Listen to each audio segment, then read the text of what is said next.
There are 4 steps for writing an equation to represent a real-world problem. Step 1.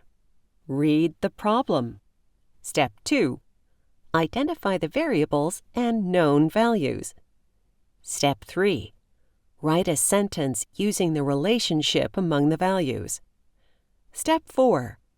Translate the sentence into an equation. Let's apply the steps to an example.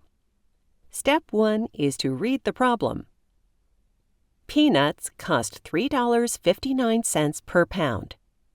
Max buys P pounds of peanuts and pays $10.77.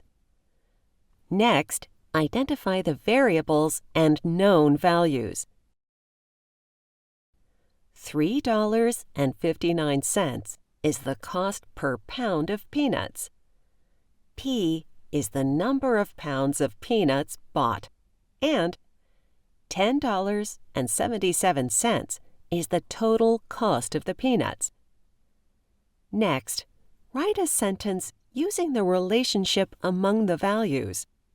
Think, how are the values in the problem related?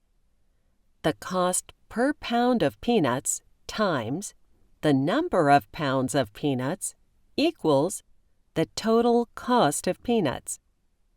Finally, translate the sentence into an equation.